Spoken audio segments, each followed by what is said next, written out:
And as I mentioned, something that is quite striking from the last few years of our involvement, and this is the reality, is that nobody in a decision-making position, whether it's those in the NCAA that was referred to earlier on this morning, whether it's the IOC, the other governing bodies that have made these decisions that are discriminatory against women, they don't make those decisions out of ignorance. They know everything we've just presented to them. If the three of us were invited to an IOC conference, they would nod along and they'd say, yeah, but why are you waiting? We know this. Yet somehow they've arrived at a completely different position. And that's really interesting to me, is how knowledge isn't enough. And so part of the reason knowledge is not enough is because there are a number of arguments that have been introduced into this debate to try and either sidestep or cut through that scientific knowledge. And that's really what the point is of the next sort of 45 minutes. So as I said before, we've identified between the three of us half a dozen questions that often are asked or statements that are made, and we just want to discuss them among ourselves, and then hopefully it equips you also with a way to handle that when it happens, because you'll know these when you see them, I think. What I'm going to do is after each question, I'm going to invite one question from the floor, then we go on, so it's quick and dynamic, and then at the end we're going to take as many questions as you have. So the question will be on the question. Hopefully that made sense to you. It sort of did in my head. So I wanted to begin by just setting the scene, because a lot of what we discuss in the next while is the way that policymakers have handled this biological and the scientific fact, or not, mishandled or ignored. And I mentioned this morning when I spoke that World Rugby in 2019 recognized the need. You know, one of the things that happened was, well, there are a few things. One was we suddenly became part of the Olympic family, so we were involved in IOC discussions around this issue. Another one was that as the number of trans women playing rugby in England in particular was going up, World Rugby was being notified that this was a potential issue. Because the way that it works in rugby is that at the community level, it's not the elite, it's the one below that, the referee, I suppose umpire if you wish, I'm not referees or umpires, you know what I mean, they are kind of like the responsible adult. They're in charge of the safety of the 30 players on the field at any moment. And we were getting a couple of emails from people saying, I'm showing up to referee these matches, and I'm seeing it's a women's match, and I'm seeing a male on the women's team. And I'm not comfortable taking the whistle, because there have been cases in rugby where a serious injury has happened for something else, a referee who failed to apply the law properly, and the referee is ultimately liable. So we actually got, part of it was we got word that there was this potential liability issue. Hadn't happened yet. It's not like there'd been a serious injury. We hadn't had that happen, but we've always been, and I'm proud to say, given that I work for them, and I know I'm biased as a result, that World Rugby is very committed to making decisions based on evidence. And the evidence was emerging at the time that the policy from the IOC was not evidence-based. And so we said, right, well, we need to have a rethink and basically hit delete on the old policy and discuss what needs to happen. We were quite prepared to listen to both sides of the debate and reach a position like the IOC if the evidence justified it. But by the time we'd spent 2 days listening to both sides of the argument, legal and so forth, it became increasingly apparent that we couldn't, based on the evidence that was available and what wasn't known, justify allowing trans women into women's rugby, and that was when we issued that guideline in 2020. And what I wanted to bring up is the way that it works is that World Rugby is the governing body for the sport in the same way that FINA runs swimming, in the same way that, help me out, give me another federation, the World Athletics runs track and field. But we can't control what happens in the United States at the club and the school level. That's US Rugby's problem. World Rugby can't tell English Rugby what they must do in England for kids and community club level players. We only run the elite sport. I think it's the same thing for FINA. So we couldn't issue policy, we had to issue guidance. And then it was up to the member federations and the unions, the Englands, the US, the Canadas and so on, to either say, yes, we accept the guidance, or no, we don't. And what that's done is it's created like a messy situation where some countries are compliant and other countries are not. But the moment you go to internationals, you have to be compliant. So In other words, our sphere of influence was only so large. And the main thing that drove the resistance or the reluctance to implement our guideline is fear. Fear of litigation, fear of marginalization. And what has struck me, and it continues to strike me, is that they only ever see the fear coming from one side. One of the things we discovered very early on, and it's because we've got a safety concern, is that if we didn't have that policy, we'd be inviting litigation in the other direction. So I remember we had a meeting and we said, listen, we're probably going to get sued no matter what we do. So let's do the right thing and be sued for that, rather than the wrong thing, the non-evidence-based thing, and be potentially sued for either discrimination or worse, right? Because it could have been worse. So World Rugby's got this, every meeting we ever go to, the slogan is, player welfare is our number one priority. Stick a hashtag in front of it and make it official. Player welfare, we always used to say, is the number one priority for World Rugby. And so when we gathered all the evidence and we'd heard all the legal opinions and the expertise and so forth, we recognized that we had a choice to make. We couldn't stand behind a statement that says welfare is a number one priority and then act in a way that could compromise the welfare knowingly. And we actually, it was interesting, we had in our meeting, we had people from insurance companies, because World Rugby gets insured. So you pass the, insurances pass the parcel. Eventually it lands on the desk of someone, and we had them there. We said, what would happen? What would happen if we allowed, given everything you've heard, as insurance officials, agents, representatives, if we allowed these male advantages, strength, power, speed, mass advantages, and there was an injury that happened as a consequence, and it was a foreseeable injury. I said, we've never had to think about it, but it wouldn't be good. So that was so we had that, you see. So where most sports talk about fairness and inclusion, and Emma made the point that inclusion, the female category is inclusive. We've created this almost narrative that it's inclusion, but again, it's always one directional, right? But for us, we had safety, and we said, well, we can't allow trans women into women's rugby given the safety risk and the evidence that we have. So we therefore have to appropriately regulate. But the fear from the member unions was enormous, and very few of them implemented the policy. One of them said that they agree with us, but they don't have any cases, and they would rather take that risk than the fallout and the blowback that they'd get if they complied with the policy. I suppose at least that's honest. Others said that there's no evidence to justify a policy that excludes trans women. I think you've discovered this morning that there's more than enough, and even if there weren't, I still don't think you could do it. So that was the culture there. Now, that fear extends to individuals. And I want to get Carole to speak a little bit on this one, because the one thing that has emerged, which is the most unpleasant part of this, is that in this debate, the voice of the people directly affected by it has been silenced the most effectively. It really is. In that Sport England document that Emma alluded to, had a whole section in the appendix of the culture of fear and, what do they call it, bullying, that actually applies. And rather than me talk in abstract terms about a sports organization, I want Carole to just pick it up and try and explain your story. Okay, so I'm just going to lay this all bare. This is emotional for me. If anyone has ever heard me on a podcast, you probably heard me cry, as I did sort of at the start here. I just want to give you a little background. I got my PhD at Harvard in 2004, and I was not a stellar student in high school. In fact, I did not graduate. I ended up graduating a few years after I went to college. It's complicated, but I was sort of at the bottom of my high school class. I never thought I'd be able to get a PhD at Harvard. I never thought I'd write a book.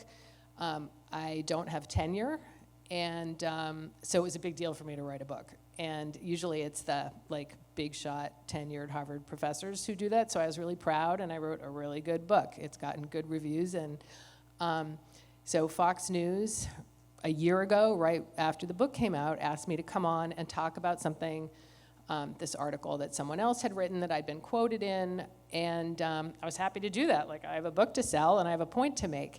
And I got into science because I love science. I love looking for the truth. Like my most basic value, I think, is that if we can find and talk about the truth, if we're allowed to pursue the truth, this what gets me really emotional, we can figure out what is right and good and how to make social progress. And if we can't get to the truth, if we can't even ask about the truth, if we don't have shared language to talk about it, that really interferes with what a democracy is supposed to be. And that is a country where everybody has a right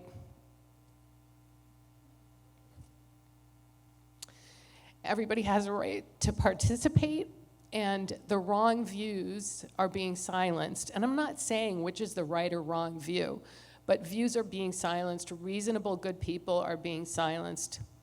So when Fox News asked me to come on, I was like, sure, I'm going to say what I have to say. So I haven't done this before, but I couldn't edit their video because it's like Fox News video, but they asked me to come on. This was one of the first times I talked publicly about the book. And I'll just say, I've been teaching for 20 years, and I love it. I love my students. They love me. They know I really care about them. I care about students with all kinds of differences of gender, expression, and identity. I teach about hormones, so I get a lot of those students, and I have great relationships with all of them. Been in the department at Harvard. I've done an amazing job. I have a great teaching record, great relationships. I have run the undergraduate program there.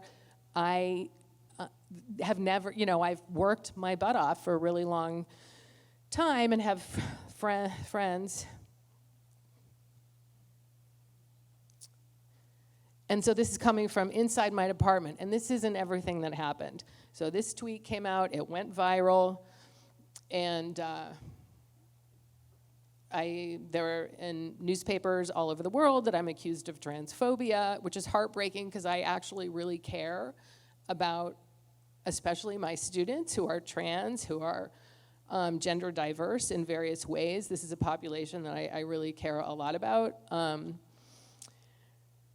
So I guess the point that I'm making is everybody knows that what happened to me can happen to them. So I just spoke to a speaking agent who is a famous academics speaking agent. I was really excited. I was like, okay, maybe I can supplement my income here. And he said, we can't take you on because none of the 200 companies I work with would ever hire you because of what has happened to my reputation. This is painful personally, it's painful professionally. I will not ever stop saying what I believe and looking for the truth because, and it's not because I'm brave, it's because I'm committed to academic freedom and to free speech because I'm 100% sure that this is the way to have a fair society. And our rights are really very seriously being infringed upon. So I'm not going to stop doing it. But for every one person like me or who gets it much worse than I did, there are countless, we'll never know how many, but I know that they are there because they tell me what they think, and they agree with me, but they will never say so publicly because they have a family, they don't want to be called transphobic, they need an income, etc. So the fear is real, but I don't have tenure, and there are very powerful, mostly men who turn their backs on me and who are keeping their mouths shut, and my institution could have done a much better job, I'll just say that, in supporting me and protecting me. And so anyone who can speak should, because that's why I'm so inspired by all of you here, because you know what the consequences can be. You know that people do support you, but if you're in an institution like higher ed or journalism or publishing or some big company, you know what the culture is like, and you know how hard it is to say what you believe. So if anyone can, and it's not easy, it took a huge personal and emotional toll on me, but I'm just encouraging anyone who thinks that they can withstand that. We need a critical mass, and all of you, if each of you inspires, which you definitely are, 100, 1,000, whatever, one person, that's what we need. So yeah, the fear is real. So.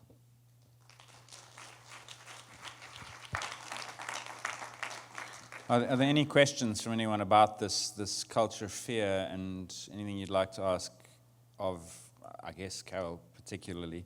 I can only speak to the cold, large organizational perspective, but not the personal that she's gone through. Anyone?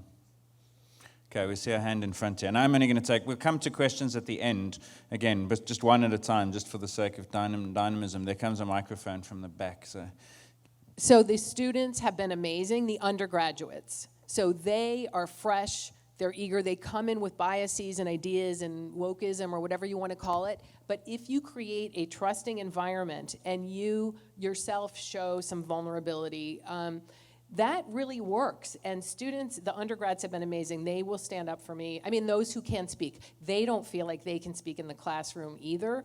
But I know that some of them really do have my back. It's the unfortunately older students, and then the faculty who have reputations that they don't want to lose, and they're nervous and scared too. But the undergrads are amazing. So it's Sue, right? You'll get the first question at the end. Is that okay? Sorry. Okay, let's move on and just deal with another talking point. And this one's relevant because it came up recently, and there's a lot in that quote from Megan Rapinoe that we, I think, need to discuss. And the quote was, "Show me the evidence that trans women are taking everyone's scholarships, are dominating in every sport, are winning every title. I'm sorry, it's just not happening." And there was a question this morning about it, and we get this a lot. And so I wanted to hand it over initially to Emma to talk a little bit about the rational, logical response to that kind of statement. Yeah, that's why I'm sitting here, so I can because there are three things there, right? You've got, there are too few, right? There are too few athletes to worry about. And, this is increasing. Sorry, I'll come and look at you, actually. This is increasingly not the case, right? Back in 2003, the IOC was saying, look, 1 in 12,000 males are trans. They're mostly older males. They're not going to challenge sports. So they kind of rationalized this, that there would be very little harm. That doesn't make it fair, but there won't be much harm. But now what we're seeing, and you said earlier, Ross, that the pace of change, the way that society has changed, the people who are exploring identities and who are saying, look, I want to compete in the female category because I feel like a female, has just exploded. Yeah, and it is amazing. Like the first one was a year ago. And now you can show, how many did you have in your slide? That was very cut out. But, there were 20 or 30, people are keeping lists and people are tracking, and it's across all sports. We know there are some sports that seem fairly vulnerable. They've got quite a high number of trans women, and that creates the kind of visibility that maybe makes that sport more attractive for other, trans girls, trans women. But it's insane, and at some point, we're thinking about lab studies. How do we start measuring these differences? We're going to have enough cases on the field. I don't know how you start cross-comparing cycling with something like football or soccer, but we're going to start to be able to say, look, this ranking advantage particularly, it's really becoming evident. And there are too few athletes to worry about. Which athletes are we supposed to be worrying about here, right? Because there are females, there are girls losing their places. Megan Rapinoe thinks that your girls' volleyball team isn't something that the girls should be worried about. Apparently it's really important for the trans girls. But for your girls, she says, no, it's not so important as that trans girl's right to play in that team. The other thing about it is, I would always throw back to them, say, look, how many would you be okay with? Like, tell us, Megan, if Megan was here, I'd say, look, okay, cool. But is there a point at which you would accept that it's too many now? Because I guarantee you the answer is no. There's no number that would be too high. The concept is the issue, not the number. It's not an issue of scale, it's an issue of concept. And I would love to be able to say, how many is it? And again, this is where it was safe-ish for rugby, because we had a safety concern. Because that was, when we released our guidelines, there was a very coordinated effort from around the world, different countries, that obviously shared talking points with one another. And this was the thing that came out. Well, there's never been an injury. What are you worried about? There's no safety concern, even if there's only one.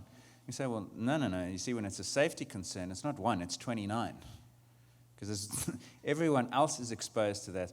And you could make the same argument for fairness. It's not one lane in the pool, because there were 30 women competing for that one lane. So and it's an issue of perspective. It's, do you argue it from the perspective of the one, or do you argue it from the perspective of the many? So that, to me, is a frustration.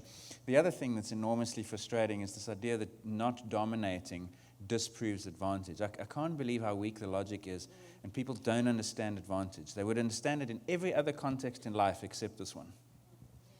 Yeah, and Laurel Hubbard, this Olympic weightlifter, is the classic example. Okay, here's a transgender woman in Olympic weightlifting, and this trans woman didn't complete a lift, came stone cold last. Now, that was an unexpected performance. Hubbard had been, doing pretty well up until that performance. But this is like, well, they're losing, right? These trans women are losing. They're not dominant. What do we need? Do we need new world records? Do we need... Laurel Hubbard, and I said it in my talk, if the male advantage isn't obvious, that a 43-year-old male who is 20 years past peak lifting age makes an Olympic game, having never excelled in weightlifting, right? Good national competitor, but never, ever an Olympic hope. And you've got this series of disadvantages. The age kind of thing is masking male advantage, but to us it's really obvious. And I don't know how much do you need? What do you need? Well, people will say you need to see winners, but I mean, I think a lot of the time they argue from the position not actually understanding sport. And sport has become the platform for Megan the ideology. Rapinoe doesn't understand sport. Well, so that's the one that I can understand least. And that's why I say people who in any other context would get it. Ask Megan Rapinoe if doping is acceptable. No. Okay, but what if they don't win? Is it okay now? Like I fancy myself as a bit of a cyclist. I'm not very good. But I could go, the Tour de France starts on Saturday, 3rd of July, or Friday next week, and I could enter the Tour de France on a bicycle with a 200-watt motor. I still would come last. Because and the point is that my base level is so low that even the advantage isn't enough. And this is the problem, is that the best female athletes are so good that even with male advantage, the man who gains the advantage still has to be really exceptional. I mean, I joked earlier that I had 2 boys in my high school who ran faster than Florence Griffith-Joyner and the best women sprinters in the world. They were still exceptional boys. They were ranked, 3,500 in the world out of 3 billion. So you're still dealing with an exceptionally good male athlete. But to parlay a 10 to 15% advantage, whatever it is, you have to be within 10 to 15% of the best woman. That's obvious, right? So then in a non-sporting context, it's like, if I cheat on my taxes, does that mean I'm going to be the richest person in the country? Well, no, because it depends how much money I had before I gained the advantage of the tax cheating. So anyway, people misconstrue and misrepresent what advantage means, and that's a common one that we all have to, I think, reject. And finally, the other point is that just because they're not on Olympic podiums doesn't mean they're not having an effect. You heard this morning from people who are sitting in this room. I think Riley's gone now, but I heard other people. That's not an Olympic podium issue, but they were still affected by it. So that to me is a bad faith. It's either bad faith or ignorant. In her case, I don't think it's ignorant. What was the next? There were 3 elements there, Emma. Have we covered all of them? Okay. Yeah, Nancy, thanks. Yeah, real quick comment.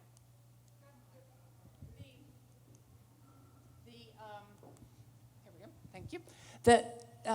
The leadership at U.S. Soccer they all got fired when, as a legal matter in the equal pay case, they tried to argue that you're getting paid less because you're not as good an athlete, because you are everything that they've been saying. You're 10 to 15%.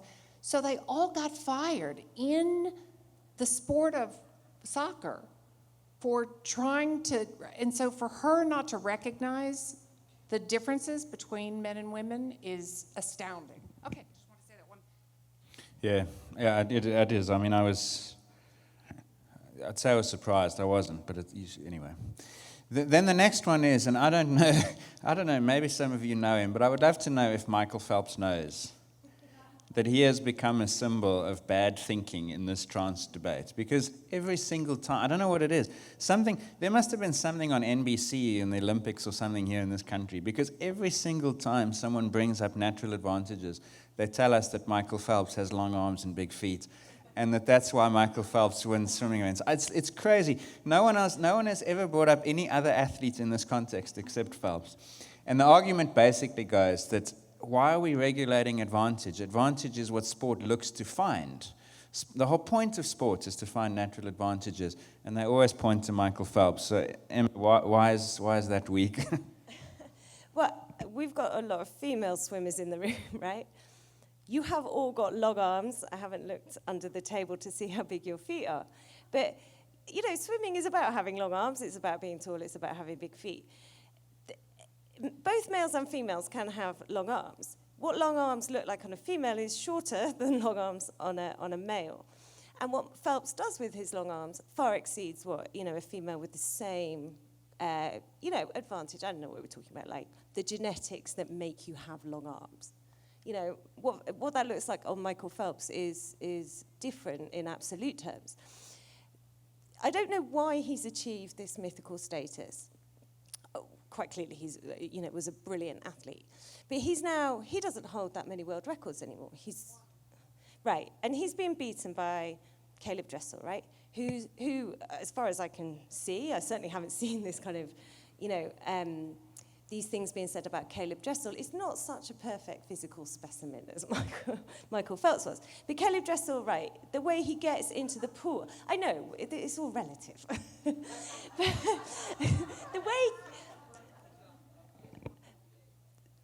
the way Caleb Dressel gets into the pool is astonishing, right? And it puts him ahead of the field before he's even started. And so, is long arms and big feet no longer an advantage? And now he's having a really good start in this crazy kind of hip kick. Is that now an unfair advantage?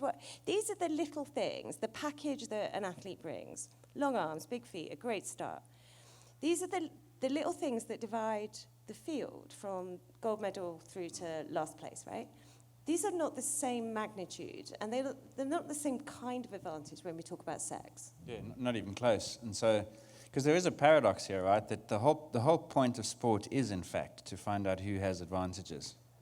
That is really the difference. Like when you watch an Olympic Games, gold medal goes to the person who has managed to convert genetic advantage into performance advantage through training. That's what basically it boils down to. So everyone does have advantages. That's why we're not, some of you have, I'm not, swimming there. The point is that if we took a category, if we assumed, for instance, that big feet was the advantage, by implication, small feet is the disadvantage. So the question would be, where does the best small-footed swimmer, and you could draw the line at size, 11, whatever. Where does the fastest small-footed swimmer rank in the world's population? We've shown you, Emma and I have shown you graphs and numbers for how many males outperform the best female in history. Do you really believe that having big feet is the same as being male in terms of that relative ranking? I guarantee you the best small-footed swimmer is not 6,030th among humans. They'll be 63rd. It's the same thing in sprinting. Well, and they'll be male. Yes, they'll still be male. It's the same in sprinting. There's a gene that's been linked to speed. It's called the actin 3 gene. Pretty much every single sprinter who makes the final at the Olympic Games has the speed variant of that gene. So in a sense, it is selective. But the fastest person without that is not beaten by 6,000 people with it. So as a concept, it's different. And by scale, it's not even in the same ballpark, these differences in advantage. Yeah, I think of it like if you line up, let's say you take sport, let's take swimming.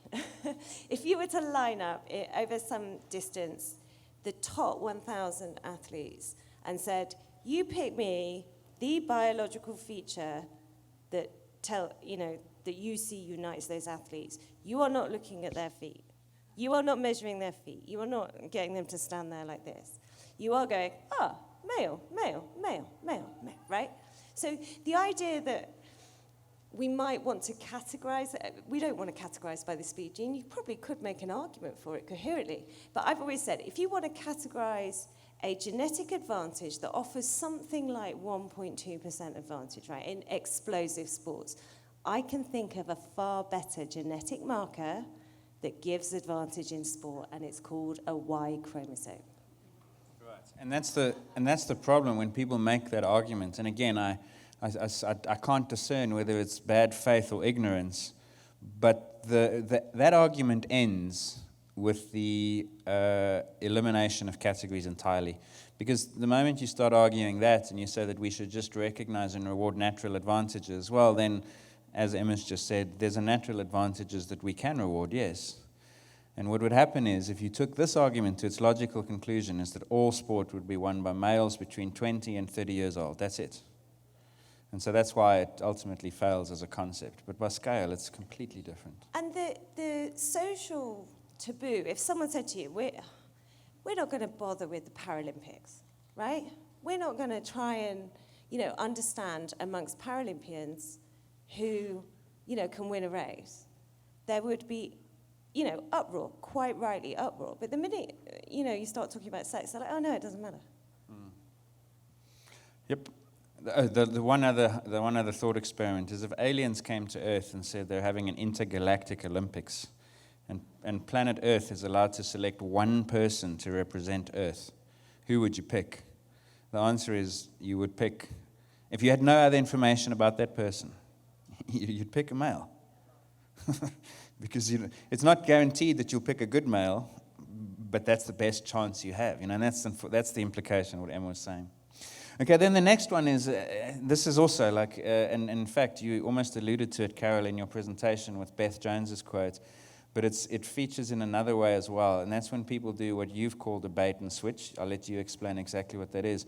But the argument is that if we take a group of men, and if we take a group of women, and we try and correlate performance against testosterone, we find no effect. And this is true, by the way. If you look at performance, whether it's throwing, jumping, sprinting, speed, etc., and you correlate that against testosterone levels within men and within women, we find no effect. No, but that's what the claim is. So Katrina Karkazis and carry on. I'm sorry. I want to do that one. Yeah, okay, my bad. Veronica. Okay, the reason there is another book. There is another book on testosterone, and we don't have to say who exactly wrote it, but it's sort of Katrina Karkazis and Rebecca Jordan-Young, and it has sort of the opposite thesis as I have in my book, which is testosterone is really important. It explains a lot about sex differences in body and behavior. And so there is a claim that is used by the people who sort of who are more social constructionists, say, or oppose this kind of biological narrative. And the claim is that, well, you can't predict performance by testosterone level. There is no sort of dose-response relationship across sexes. And if you, say, look in men and you look at race times in the marathon, you're not going to be able to predict somebody who wins by their testosterone level. So therefore, testosterone doesn't enhance sports performance. Testosterone is unrelated to sports performance. So that is the claim, but I am about 99% sure that the people making this claim understand that this is within sex. You can definitely predict who is going to win most sporting competitions if they have a male or female level of testosterone. So the one with the male level, all other things being equal, is going to be the winner. So it is in fact true that within men, in some cases, you may even see an inverse relationship between performance and testosterone level. It totally depends on the sport. It depends on the individual. In women, it's a different case. There is a stronger relationship between testosterone level and performance because females are exquisitely sensitive to testosterone because our levels are minuscule, so that even a tiny increase can have a significant impact on something like muscle mass or hemoglobin, say, and performance. So that is the bait and switch. So anytime you see this claim that testosterone level doesn't predict performance, this is in the context of talking about sex differences. So that claim is just disingenuous in my view, because what matters is the sex difference in testosterone has a whopping effect, but within sex, not so much. So I've lost my train of thought.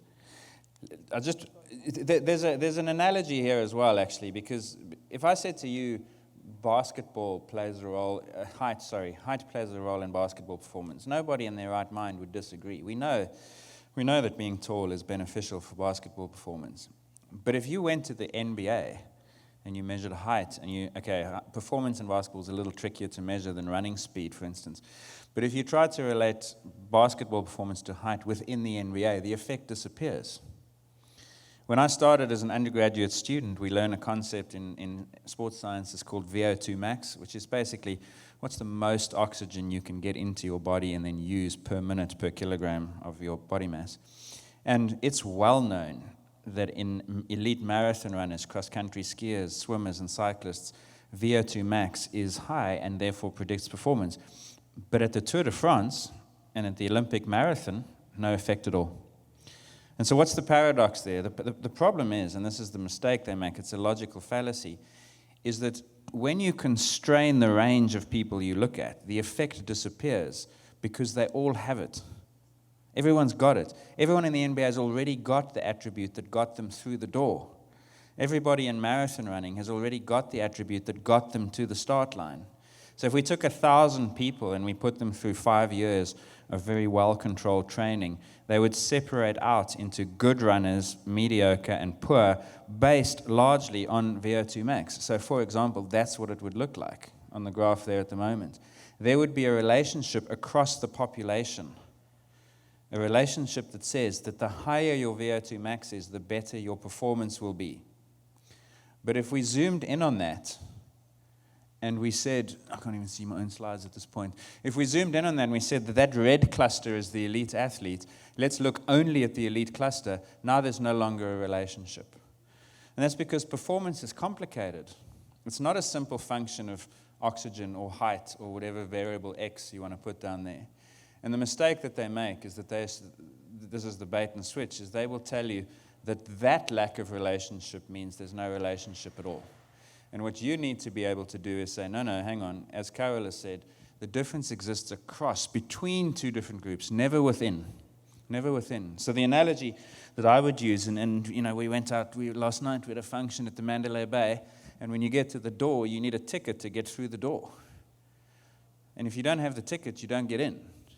Once you're in, then it's about your dance moves and your personality. But you don't get in through the door without the ticket. And when it comes to sport, the ticket is having the testosterone's effects on the body. That's what the ticket is. But once I'm in that particular room, now it's other things that make a difference. And it's the same thing. If I didn't have that ticket, now I'm in the room, which is the closed room for women's sport. Now all the other things make a difference. It's no wonder there's no predictive value within one room and the other. It's because they all had it and none of them did. And what is it? It is androgenization. It's the effects of testosterone through a lifetime at puberty in development that create those performance differences. And the mistake that sport made was to try and look at the T on the day and not what it had already done through the lifetime. So that's why that's a fallacy. You want to say? Is this working? Yeah. So I know I'm interrupting you. I want to be careful of that. But you're speaking about the effects of testosterone and that its effects on sex is something I've realized as we've had these discussions, is that a woman could put herself at male levels of testosterone, theoretically, right? You inject as much as you can. They're still never going to take over the NBA and the NFL and Major League Baseball. No. So it is entirely a sex-based reaction to the hormone, yes? So we have that example in trans men, and they're just not posing any kind of an analogous threat, I guess, to. But I mean, there's doping, and then but the trans men are at somewhere near a male typical level, and they're not competitive at the male level because they didn't go through male puberty, and that's what makes a really big difference. You can't make up for that, and you can't undo it after puberty. Kind of wish they were. I don't think we'd be having this discussion if we were able to take over this. Yeah. Like with abortion. And then, as I say, I mean, that's why if you look at the athletics record books, so many of those world records in the top 20 lists, they're all from the 1970s and 80s. Because it was only in 1987 that out-of-competition drug testing was first introduced. Prior to that, there was no constraints on how many androgens, testosterone and others like it, turinabol and stanozolol, Ben Johnson's one, could be taken. And we know what happened. So there are basically two cohorts that tell us this. The one is the trans men, and the other one's the elite athletes who doped without restriction, and they got better to the point of now having insurmountable advantages for women. Okay, obviously we've had 30 years of progress that have chipped away at that, but they never moved into becoming male. Biology is too powerful is the point. Sue, maybe last comment, and then we'll go on to this next question. I was looking at the statistics from the 1976 Olympics when we knew that the East Germans were doping, and out of, I think it was 11 events, the East Germans won 10. There was one Soviet that won one of the golds in breaststroke, and I don't know if they were doping at the time as well. And you look on the men's side, the American men won every event except one. So you can't tell me that the U.S. women were that pitiful compared to the East Germans, but it shows what performance enhancement drugs do. And also, remember, it's not only the women that were doping, the men also, but that illustrates the point, is that the effect of that androgen on women is much larger than it is on men. When doping. So it was I think Carole made that point earlier. Okay, what about the next one? Now this is a tricky one, and I think we've all got something to say, but we'll try and be brief about this. Is when FINA brought their statement out, I think it was largely welcomed. There were people who raised concerns because effectively what FINA said is that if you suppressed the male puberty and you didn't experience it as a result of puberty blockers prior to the age of 12, then you would be eligible. And so the question then, and we start with Emma, is what about those who don't experience? So we're talking timing, effectively, of testosterone suppression.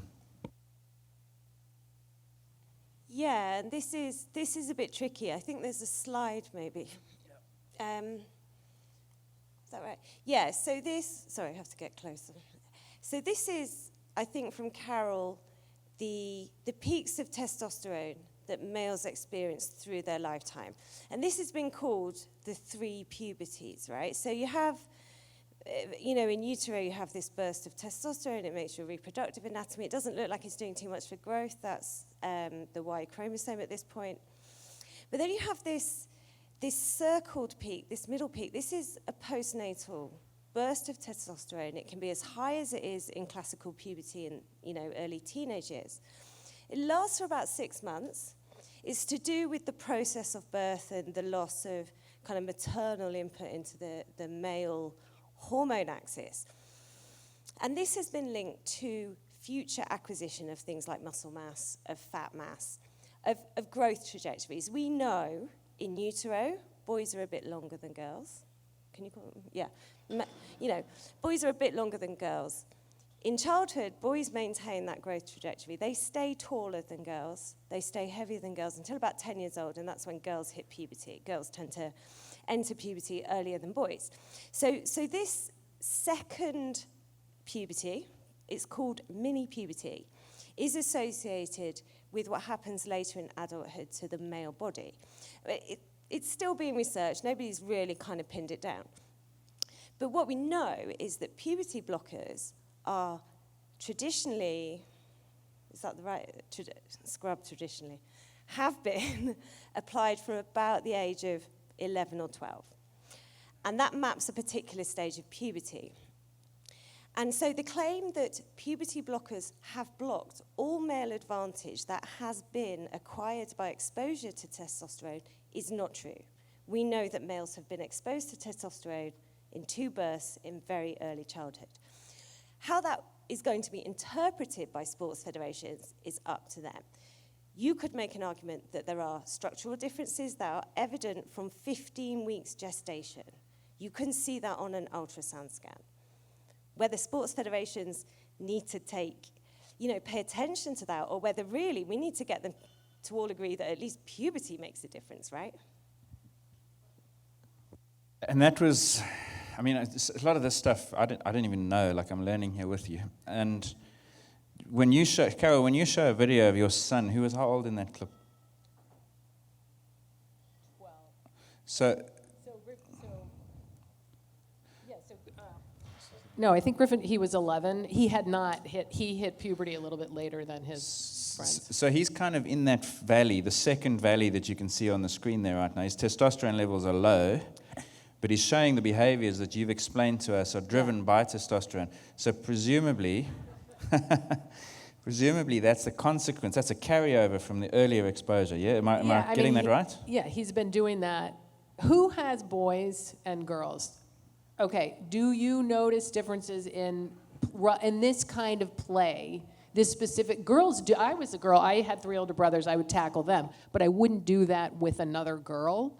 There was no sort of girl, and I'm sure I would have felt free to if I had wanted to, but when girls get together by themselves, typically they don't do that. So he's been doing that since he was little, and it is totally clear that that is not due to pubertal testosterone. That's due to prenatal and potentially postnatal effects of testosterone on the brain, and we know this very clearly from some experiments I didn't talk about, in natural experiments, I'll say, in humans and non-human animals, but it's very likely that there would also be analogous sort of paired, even subtle physical differences that pair up with those behavioral differences. Yeah. That's just how testosterone works in animals. It pairs the behavior with the body. That's how evolution works. That's what I was going to ask next is, I suppose the question sports will have to grapple with, and FINA will, and World Rugby will, because both of us, what we had in common in our guideline is that we said that the rationale for the policy or the guideline is the effect of testosterone on enough systems that have performance implications. You're talking about behavior, so therefore on the brain. Sports will have to ask whether those 2 peaks might have implications for biological systems that have performance implications, right? There was a study came out a week or 2 ago, I think you mentioned it, of height of trans girls who suppress testosterone is higher than of biological females. Just maybe one of you can just add. That's the only study I'm aware of that suggests at performance difference attributes. Yeah, so this is a new study. I've only just seen it, and it's called Trans Girls Grow Tall, right? And this is to do with predicted height. When we have males who are taking puberty blockers from an early puberty stage, how tall do they get? And it turns out pretty tall, right? 6 foot plus. In a tall population, they're closer to their male predicted height by some measure than they are to the average female height. So we know that at least height is refractory to puberty suppression. The question then is that difference in height because of those early 2 peaks, or might there be a second mechanism independent of testosterone? I think height has a huge genetic input. And that's simply something you can't change by, suppressing testosterone at any point.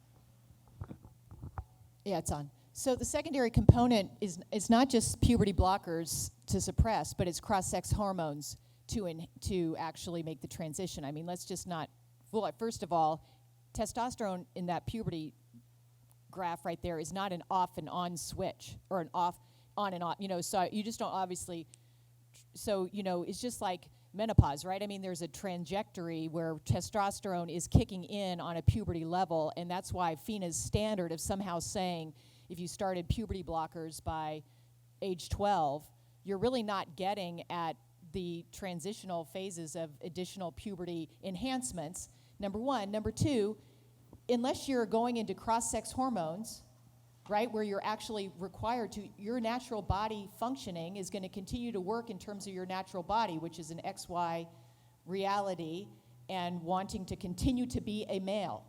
right? A young man that wants to try to become a woman, just puberty blockers alone is not going to do anything to suppressing their advantage over time unless they accompany that with cross-sex hormones on a continual basis to keep their levels down. You know, it has to go hand in glove. Yeah, sorry. I just wanted to respond, and I had two things, and I think I forgot one of them. But the first one is there's a huge amount of variation in the timing of the onset of puberty and in the onset of the different standard stages. Like I just said, my son was much later than some of the other kids. It can be well before 12. It depends on the population. There's differences in terms of, you know, where you grow up. There's ethnic differences that are very profound. There's obviously sex differences, but so there's a big variation. 12 is, in my mind, somewhat of an arbitrary cutoff. And I forget what the second point is, but I do just want to say that, so testosterone changes the way genes are expressed in utero, post-birth, and and at the onset of puberty.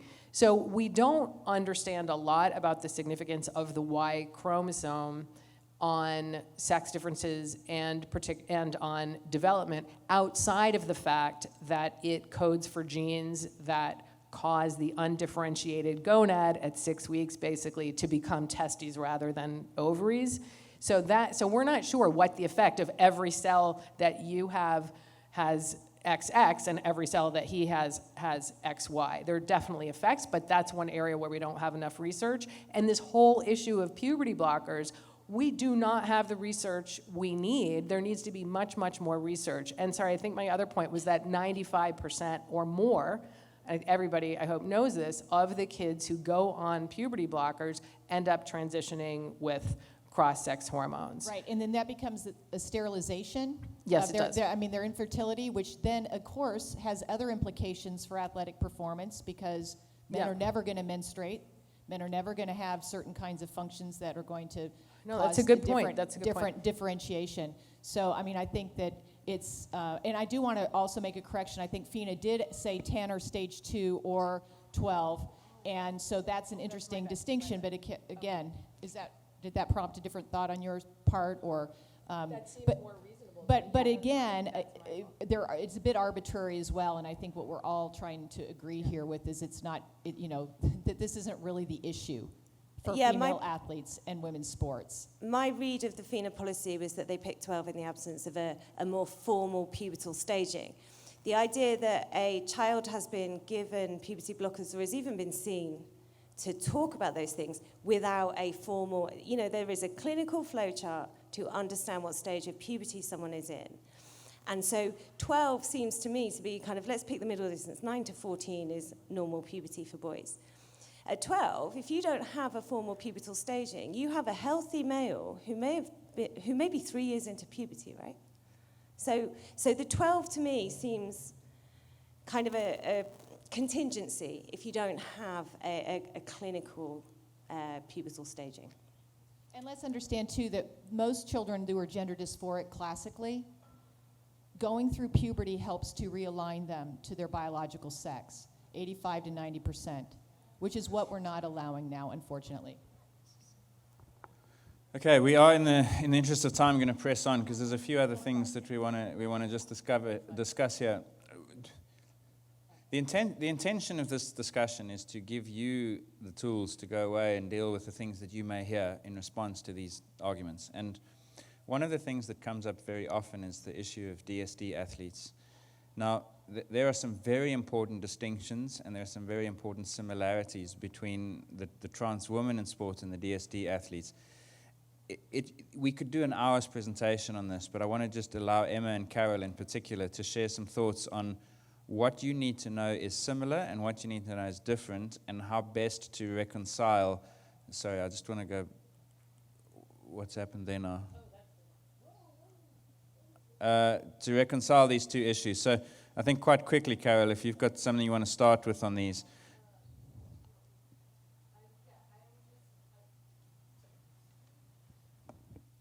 I was just going to start with 5-alpha reductase deficiency, because 5-ARD is one of the differences or disorders of sexual differentiation that we see most frequently in elite sports. And this is because these are male people who, they're born male, they're biologically male, but they have some differences. So I talked about what sex is. It's really the sort of design plan to make sperm or eggs, and these are people who have XY sex chromosomes, they have internal testes, and what happens is they don't have the enzyme, they have a genetic defect that means that they don't have the enzyme necessary to convert testosterone into dihydrotestosterone, or DHT. DHT is the androgen that causes the genitals that are undifferentiated early on in embryonic development, and you see this genital tubercle in the middle. So if you have DHT, you're going to develop in the male direction. And DHT interacts with the androgen receptor, and it causes the genital tubercle basically to develop into the penis, and those genital folds to fuse and become the scrotum versus the labia. So that's just very basic. But so what happens is someone who doesn't have that enzyme, doesn't make DHT, and ends up with what looks like female genitalia. And if you live in a place without high quality medical care, this person would likely be sexed as a girl. And in a lot of these areas, the socialization is highly gendered. And there's roles for the female and there's roles for the male, and these people are raised as girls. In puberty, sometimes the testes can descend into these something that is sort of like a scrotal sac, but in puberty, sometimes the testes don't descend. So there are some well-known athletes who have this particular DSD, but the media characterizes these people as women with naturally high testosterone. And this is totally misleading to everybody because it makes it sound like we're being horrible and discriminating. I think we should be sensitive, but we should also be able to speak the facts and the truth. And that is that this is actually a male person who went through male puberty. And that's the important part, is that the testes are producing testosterone, the androgen receptors work, the androgen receptors respond to testosterone, the body size is typically male, the musculature is typically male, and there has also been androgenization of the brain in utero, so there tends to be a more masculine sense of self, and a lot of the time these people will transition to live as males in puberty. So the narrative around this particular DSD is highly misleading, and I think this is a problem, and I think we should all put pressure on journalism and higher ed, et cetera, in particular, to be honest about what the situation is so we can talk about it clearly and people can express opinions based on facts. Yeah, that's true. And just one thing on that, there have been two very high-profile court of arbitration for sport cases. The first was in 2016, an Indian sprinter called Duty Chand. The second was 2019, was Caster Semenya. And there were many interesting things, but one of the very interesting things was the first policy, the Chand policy, said itself woman with hyperandrogenism. It was called the hyperandrogenism policy, as in high androgens. And so, to some extent, World Athletics are responsible for that perception that the media has now refused to let go of. By the time we went to the Court of Arbitration in 2019, World Athletics had changed its language, and it was now talking about conditions that affect only males. And so they made the switch, but the media hasn't. And so Carole is right. So is that back to what now? Yeah. Oh, so Carole is right in saying that when it's reported as women with high testosterone, that's, I think initially out of almost a kindness they did it, but it's not accurate. I mean, I absolutely agree with sports federations have been pretty good at recognizing this at the policy level, right? XY DSDs are not a monolith. Not every A child born with an XY DSD, so they've got XY chromosomes, they typically have testes, they're typically making testosterone. Not all of those DSDs will lead to androgenization, and the classic exception is complete androgen insensitivity syndrome. So these are babies who are making testosterone, but they cannot process it at all. They never androgenize. And sports federations typically exempt a genetic male, a gonadal male, testes, with testosterone, but who is insensitive. They are permitted to compete in the female category. But the 5-ARD thing is the mirror opposite. What we're dealing with is androgenization that looks, on evidence, to be completely male typical. And that says nothing about how those athletes are treated in terms of their legal sex, their gender identity, those kinds of things. We are talking about sport. And when we talk about male, female categories, female, women's categories, the axis across which that categorization happens is androgenization or no androgenization. And in terms of, if you want to say something like sport sex, these people with 5-ARD are male, okay? And we need to recognize that, and we need honest language about that, because you're right, Carole, that deliberate or be kind, and these are all, things that the people have to wrestle with. Yeah, exactly. I think, so can we agree and give, as a conclusion almost, that where DSDs and trans women share, the important conceptual element is that male development and androgenization. And that's really simple. Like if that's all you take from this discussion, that's great. Where they are different, there's certain ethical issues, there's certain social issues. Carole alluded to some of them and so forth. So there are differences, and people will use it to manipulate the conversation. But I just think you just keep bringing it back to the fact, what we're trying to keep out of women's sport is male androgenization. Well, that's tautology. Androgenization, and therefore that's where these things overlap. And for me, that was a really good, strong part of the FINA policy, because they made it very clear that included in this category, in the sports sex category of male, were those with XY DSDs, where people are androgenized. And that was really strong. I think that's the first time anyone's kind of really clearly laid that out. Yeah. Okay. Last one. Sorry. We need 2 minutes just to wrap up, because where we are right now is FINA going, and Emma alluded to this, FINA going one way, World Rugby went that way, FIFA was hinted at going in completely the other direction, may not. Athletics looks like it's facing the same direction as FINA. Whether they take steps or not is another story. The IRC policy says no presumption of advantage, and we want to leave you with basically, we have no crystal ball on this. I can't predict what's going to happen next. But we wanted to just leave you with some challenges, tasks, things to take from this discussion that you might be able to use to challenge that statement.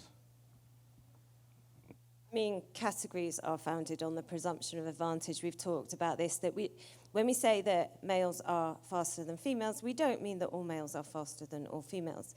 What we assume is like for like, and by that we mean the same kind of background genetics, the same kind of nutritional environment, the same training. That we understand that if you equalize everything else, males have a physical advantage that we can measure, that we can map, that we have been doing so for decades. Along the same principle, we understand that 25-year-olds have an advantage over 75-year-olds. They could be equally good, talented runners. They could, same food, same training. The 25-year-old has the advantage of peak fitness, because we know that 75-year-olds lose muscle mass. That's part of aging. And so if you keep everything like for like, categories are founded on the presumption that males will beat females, that a 25-year-old will beat a 75-year-old. It's how categories function, the presumption of advantage. And so for the IOC to say, for this subset of people, we must lose the very, philosophical underpinning of categories was, for me, really remarkable.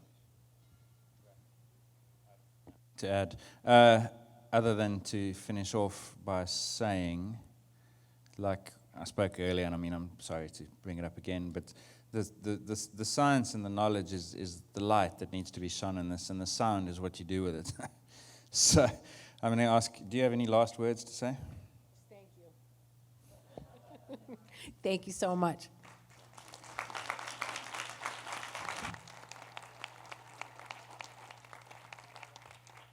Yeah, thanks from me as well. I know this. It's like it's just a deluge of information. I hope that I'm sure Kim, like people get the slides and that sort of stuff, right? Oh yeah. So yeah, so okay. So yeah, make use of it where you can, and good luck. Thanks.